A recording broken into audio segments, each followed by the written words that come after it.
मृत्यु से related event कब घटित होगा?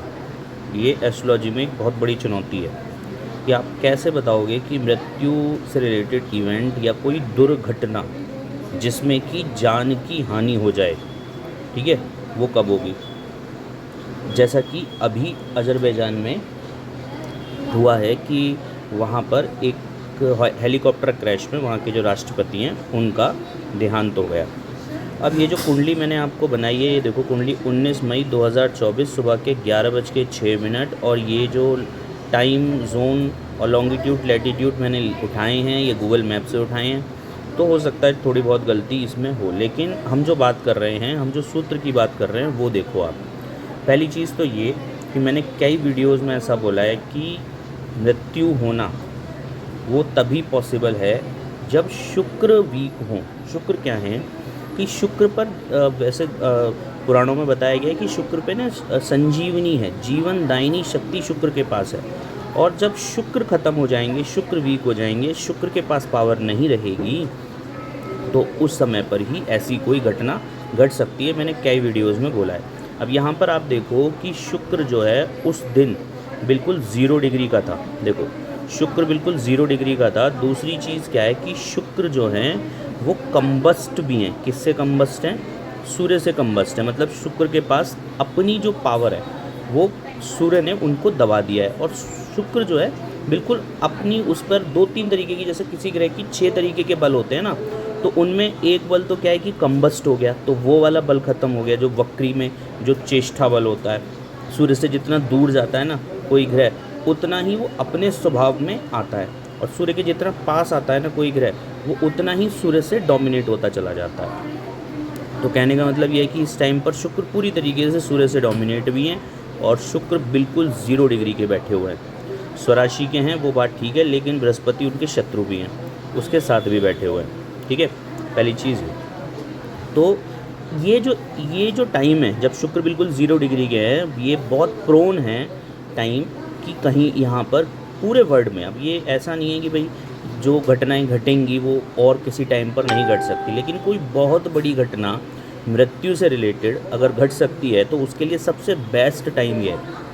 उसके बाद आप देखो जो लग्नेश है, लग्नेश केतु के साथ बैठा हुआ है, और किस भाव में बैठा हुआ है? 3rd हाउस में बैठा हुआ है। और केतु जो है वो किसको शो करते हैं? 3rd हाउस किसको शो करता है वो चीज़ समझो। केतु शो करते हैं एक ईश्वरीय आपदा को, एक ईश्वरीय विधान को, एक ईश्वरीय जो जिसको आपने खुद ना किया होगा। केतु ना वो 6 सेंस हैं, वो केतु ऐसी घटनाओं को डोमिनेट करते हैं जो प्राकृतिक हों, जो नेचुरल हों, जिसमें कोई वो ना हो। लेकिन अभी आगे भी समझने की बात है, ठीक है। तो केतु का मतलब ये है कि कोई नेचुरल ट्रिगर बना होगा, कोई नेचुरल ऐसी घटना घटी होगी जिससे ये इवेंट ट्रिगर हुआ, ठीक है। और दूसरी चीज़, चंद्रमा केतु की जो युति है, और देखो कितने पास बैठे हो, 3 डिग्री से 3 डिग्री का डिफरेंस है बस।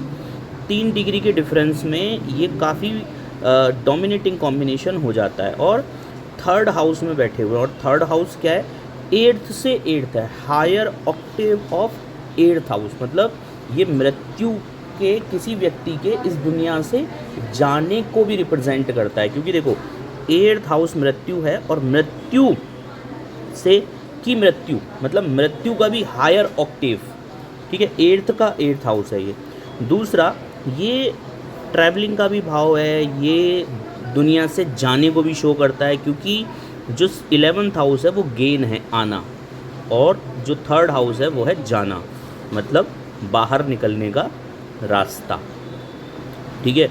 तो इस दुनिया से बाहर जाने का रास्ता, ये वाली बात समझ में आ गई। इसके बाद बात करते हैं, एक और बहुत बड़ा कॉम्बिनेशन इस समय पर बन रहा था, और मैं बोल रहा था, मैं मन में सोच रहा था कि शायद वीडियो बनाऊं, पर मौका नहीं मिल पाया। आप देखो कि राहु और मंगल इस समय पर 1 डिग्री के डिफरेंस पे हैं, ठीक है। और ये जो राहु मंगल का अंगारक योग बना हुआ है, ये मंगल की जो टेंडेंसीज़ हैं, मतलब युद्ध, लड़ाई झगड़ा, राहु उसमें रणनीति भी इन्वॉल्व कर देता है, राहु उसमें छल भी इन्वॉल्व कर देता है, राहु उसमें गलत भावना भी इन्वॉल्व कर देता है। तो ऐसे में जो ये जो मंगल है, मतलब नेवी पर्सन या किसी के राष्ट्र के प्रतिनिधि, ठीक है, ऐसे लोग की के जो है जिसको हम बोलते हैं कूटनीति को भी बढ़ावा देता है ये कॉम्बिनेशन, है ना। ऐसे लोग बहुत बड़े कूटनीतिज्ञ भी होते हैं, ऐसे लोग किसी का नुकसान करने में जरा सा नहीं सोचते हैं राहु मंगल के कॉम्बिनेशन में।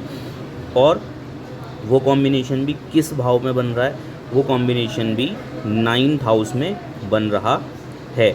और 9th हाउस भी ट्रैवलिंग का भाव है, दूर जाने का भाव है, बाहर निकलने का भाव है ना। तो ये चीज़ भी है।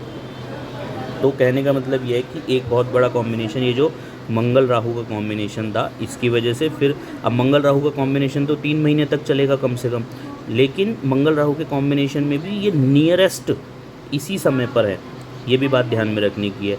नियरेस्ट मतलब 1 डिग्री या 0 डिग्री के डिफरेंस पे इसी समय पर है। और इस समय पर अगर शुक्र भी बिल्कुल वीक हो जाए तो ये परफेक्ट कॉम्बिनेशन बना रहा है कि देखो मंगल राहु मतलब कूटनीति, मतलब बुरी भावना, मतलब कि कोई भी इवेंट के ट्रिगर होने की संभावना, क्योंकि मंगल ना आपका शौर्य भी है, मंगल आपका जो किसी इवेंट को ट्रिगर करने के पीछे जो फोर्स है वो फोर्स भी मंगल है, ठीक है। उस मंगल को अब यहाँ पे शुक्र वीक हो गए तो क्या हुआ कि जीवन शक्ति खत्म हो गई, जीवन शक्ति खत्म हो गई। फिर क्या हुआ, लग्नेश का केतु के साथ बैठ जाना, मतलब किसी प्राकृतिक आपदा में लग्न का और 3rd हाउस में आ जाना, मीन्स किसी प्राकृतिक आपदा में लग्नेश का इस संसार से निकल जाना को शो करता है, ठीक है। तो ये मेरा एनालिसिस है इस घटना पर। धन्यवाद।